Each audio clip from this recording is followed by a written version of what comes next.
Hello there. What is going on, everybody? Today we're going to be doing an unboxing of the Rebel Veterans expansion for Star Wars Legion. I'm going to be taking a look at all of these, and we'll try to dry fit these models together and look at all the cards and everything that comes in this pack. If you are new here to the channel, I'd invite you to subscribe, especially because there is a new round of the giveaway going on right now where you can enter to win a $25 Amazon gift card so you can pick up an expansion of your choice. Or use it on whatever else you want to do. All you have to do is be a subscriber and leave a comment on this or one of my videos. Let me know what your preferred faction is for Star Wars Legion. As you know, we have the Clone Wars coming out very soon. If you did want a close-up of the back of the box, here's a good opportunity to grab that. Kind of zoom in a little more. There you go. There you go. I know some folks are interested in the way that they look as they're presented on the back of the box. And of course, here's the side and bottom. And the top, Star Wars Legion. All right, very, very exciting stuff. Gen Con is upon us, and we're going to be looking at lots of new stuff. I am flying out to Gen Con, and I'll be bringing you the in-flight brief, so make sure you stay tuned for that, as well as everything that comes after that. We've got all of these. Look, we got all these minis. We got these cards. We've got all of this stuff. Let's do the minis first. Here's a little rules insert. So if you're curious about how everything is supposed to be fit together, there is a close-up of the minis, everything that comes in the pack, as well as the back. Our little updates for emplacement troopers, Rebel veterans, detachments, reposition, all of that stuff. Okay, we have, first off, let's take a look at this fella right here. And we'll go ahead and fit you together. See, they really do go together very easily, and that's gonna make it kind of hard when you start looking at, okay, yeah. That's not right. There we go. Got him. It's going to make it hard when we start looking at the clones and having to do all of the sprue work for that. Clone Wars will be on sale at Gen Con, so I'll definitely be picking that up. And I will try to bring you a very early unboxing in English, but you'll be able to get all that stuff in English. All right, there's our one guy. Try fits together real nice. Let's do our next row. And I'm so nice to have these Hoth troopers too. So that's really cool. I did a lot of Hoth terrain, even though I did end up not doing my Rebel bases in white. I did my Imperial bases in white. We've got we've got a lot of aliens worlds that we're fighting on, so I did my Rebel bases in kind of a bluish teal. And oh, is that's not right? That's not right. There we go. We got him in there. All right, he's looking good.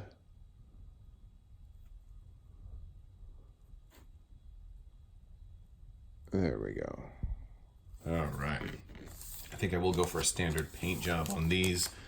And this is an interesting thing too here, because this is a really good value because you're getting 2 core units in one pack. So I will eventually be having to update my whole what to buy first. Oh, this is going to be our little our heavy-ish kind of dude here. This is going to be our detachment. Oh, and he's got the ninja mask on. Yep. He's got a mouse droid. There he is. I mean, this isn't exactly news, but still cool seeing it. All right, there's his backpack. We gotta put his tripod together. It all fits together really nicely, too. Well, I say that and then I have a hard time. Of course, I just jinxed myself. That's what always happens. There we go. He's getting ready to wrap. I think that's what's happening here. Yep. Oh, and the hands are already built into the gun. All right, this one's going to take a minute. Let's see. All right, so this one doesn't want to dry fit together too well. The mouse droid will go right in there underneath to power it up, and this guy will go right in that little hole there. But if I try to hold that up to the camera, it's all going to fall apart because it's not super secure and came out like 6 times when I was trying to hold it up to the camera. So that's what we're looking at basically, but it looks pretty good. I'll kind of set him here and you can kind of see it's basically going to go like that. I mean, you've seen it before. Oh, see, we'll try again. Oh, I'm being really careful. There we go. All right, it's hard hard to get them to stay there without gluing. We'll have to glue some more. All right, let's do another one here.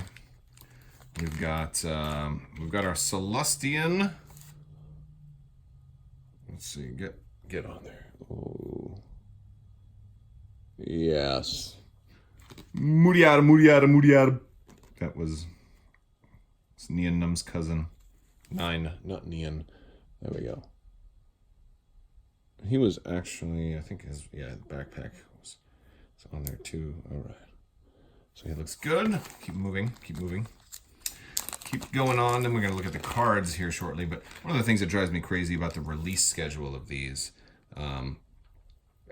with Legion is that they're always giving you like something new only for one faction first, right? It's like, oh well, we've got these new detachment troopers, and now either they're only available for the rebels right now, and you have to wait another month before the Empire can get them, and then the Empire will get something new, and then the rebels will have to wait, and so you have always have this kind of shift. And I was really hoping that like they would get away from doing that all the time, because it just drives me crazy. Like there's no reason for it when you could just as easily say, rebel veterans and then your shore troopers can come out in the same wave instead of Tauntauns also coming out. Oh, you go right there in the back, don't you? Let's see. Are you gonna dry fit? You do. Look at that. All right. And that is our elephant gun for elephant hunting. All right. Absolutely. But yeah, so I kind of hope that gets changed up at some point. So just have more even releases for factions. But with as many factions as they're gonna have someday, especially if they end up doing all the sub factions and all of that, that may not be the case. They may just keep going the direction that they're going. And this I think is our leader. And we go there, and then we go like these for the most part though, these are dry fitting really, really well, and that definitely aids in the ability to kind of do an unboxing. So from my perspective, oh, and look at that, the straps fit into there real nice and neatly. He is actually scanning for dilithium crystals, because that's what we do here in Star Wars. We've got to power the warp drive, right? That was a joke. I don't actually confuse my terminology that much. That was a joke. It was a bad joke, but it's a dad joke, actually, because, that's all I know how to make is bad jokes. All right, and we've got our last one here. And you are going to go that way. And no backpack on this. No backpack on this one. It's going to be interesting, though, to see how the detachment troopers work and how good they end up being. But it's a really good value here, though. I mean, you're getting 2 whole core units, effectively. I say 2 whole core units, but you're getting 2 core units in one box. And I think the Scarif troopers are going to have the same, or the shore troopers they're going to have basically the same benefit. Like you're getting 2 core units for the price of 1 expansion. It's like, as far as like those whole what to buy first on a budget videos, I'm gonna have to redo those here pretty soon. I'm thinking. Let me know what you guys are thinking. Let's go take a look at the cardboard and the cards. All right, so first thing we're getting is our regular cardboard, but we are getting 2 core units in there, so that's a nice little extra thing to get. Now we're gonna get our unit cards. So let's start off with the basic unit, our Rebel Veteran. They do have the ability to coordinate an emplacement trooper, so that after they issue an order, they can issue another order to a friendly emplacement trooper. Maybe like somebody like this, maybe the one that they come with, or potentially like a 1-4 FD turret or something like that. They also have defend 1 after they're issued an order. They gain a dodge token. So very similar to regular Rebel troopers, but they don't have to dodge first. They get that dodge token right away. And a lot of times you don't find that people are always like you doing volley after volley of fire after fire after fire after fire on Rebel troopers. So having that dodge right away, I think, can easily be more advantageous than having to have a dodge first in order to go ahead and use it. But they do have heavy weapons, personnel, training on a core, which is really nice. Equipment, grenades. They're a black die for unarmed. They're a black die 1 to 3 for regular shooting, but they do have surge to hit, which is actually a big thing. So this actually makes for a fantastic core unit all by itself. I mean, they're just fantastic. They've got everything the Rebel troopers have, plus the offensive surge to hit. a better version, in my opinion, of the dodge usage. They also have training, which is a really cool option. And then heavy weapons, and then on top of that, now there are certainly more points. There are 48 points. Courage 1, health 1. Okay, that's fine. But you're also getting this guy. So let's take a closer look at this dude. So this guy's only 38 points, but he's just a single mini, and so you're really like on his own, he wouldn't even be that good of a core unit. He's a little bit cheaper, but you're only getting one mini with only 3 health. So you're not getting something super awesome, but what you are getting is a cheap option to be able to put more core units into your game. And since we're seeing new types of operatives and new, lots of new heroes that keep showing up, I think you're gonna maybe find cases where you want to squeeze out those extra points. And there's also when you have to kill one of those heroes, you might want to use fire support. So he's a detachment for rebel veterans. That means you can only have one of these in your build for every one rebel veteran. So if you want 2 of these, you'll have to run 2 separate rebel veterans. If you want 3 of these, you'll have to run 3 separate rebel veterans. And if you want more than that, you better be doing some kind of epic or grand army game, because you will not be able to fit more than 3 of these into a list. So definitely would not expect anybody to get more than 3 units of the rebel veterans expansion pack. I don't think there's much reason to get more than 3 unless you just love Hoth Troopers, or unless you really love the Rebel Veterans unit itself and just want to run lots of these without the Blaster Trooper, and that's certainly an option. They're actually a pretty good core unit, so I definitely see people doing them. I mean, with the training and both surges, they're almost as good as a lot of special forces units, so I could see actually running a lot of Rebel Veterans without this guy. That's definitely a possibility. And they also have fire support here. And then detachment also means you have to deploy them very close to your Rebel Veterans as well. All the rules for that will be in the online rules reference guide, as well as in the rules expansion here in the thing. But they're gonna have to basically deploy right next to the Rebel Veterans. I believe it's a distance 1. I put the rules away already, but they have to go right next to them. And you can only have 1 per. Fire support is going to be really cool, because if somebody else is attacking, if it's a ranged attack and you have a face-up order, in other words, yours is like that, and you haven't, you basically were issued it maybe from a coordinate ability by Rebel Veterans, or maybe your commander issued you one directly, you can then, each mini in your unit may add an eligible weapon to the attack. If you do, then you can flip over your order token. That means you will not actually get to activate this guy, which is a good and a bad thing. You can only do 1 fire support per attack pool, though, so if you've got 3 of these all lined up, you can't add all 3 of them. But the idea here is that you're going to add 4 dice to a whole nother unit's attack, and that is pretty good. Pretty darn good. And but this is fixed front, so if they're not in your front, then maybe you just add the 1 black die for your A200. Now that's not as good. If you're only going to add 1 black die, you're better off probably just attacking as you would normally. But he's also got reposition, full pivot, and sentinel, so that's cool. This is a cumbersome weapon here, so kind of like the E-webs, you're not going to be able to move and shoot, but you can move and standby, which sentinel is good for that. So if you do end up having to activate them, you can move and standby. You also do have comms there, so if you want to give them HQ uplink or something like that, you can also consider doing that.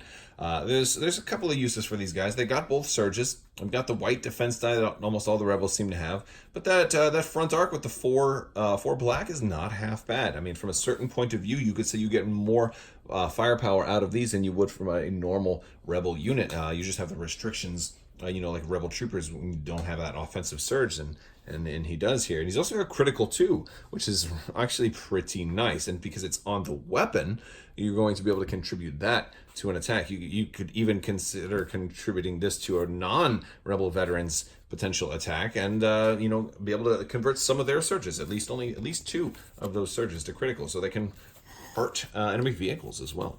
We are going to get, here's our upgrades. We're getting our extra Rebel Veteran. We're getting our CM093 Trooper, 4 white with critical 2, so not as good as our Z6 or Z6. I don't usually say Z6, but I'm doing it for all of my friends who are elsewhere in the world, and Z kind of does make sense because there's already so many other letters that rhyme with Z. Anyway, I'm getting off on a tangent here. We've got a copy of Endurance. You can remove a suppression token at the end of the activation phase, which is always very nice, especially for people with lots of courage that are going to get shot multiple times. We've got Overwatch, another good training one. This one will actually probably work pretty well with the Rebel veterans, so they'll have the Sentinel ability, the same as the Blaster Troopers, and they can then kind of set up defensively and trigger those both at the same time. And then we've got Environmental Gear, which is more thematic than I think is necessary, but it's fine. I'll take it at whatever. It's cool. It's a good place to get environmental gear. It's got Snowy as Hoth. It's all of that good stuff. All right, guys. Well, this has been the Rebel Veterans Unit expansion unboxing and review. I want to thank you guys so much for watching. If you like this video, go ahead and give it a thumbs up. Let me know what you think down in the comments below. Don't forget to enter that giveaway. Stay tuned for lots more Gen Con footage. Definitely let me know what you guys are looking forward to most out of Gen Con. What are you looking forward to most for Star Wars Legion? I want to thank you guys so much for watching. And as always, have a great day.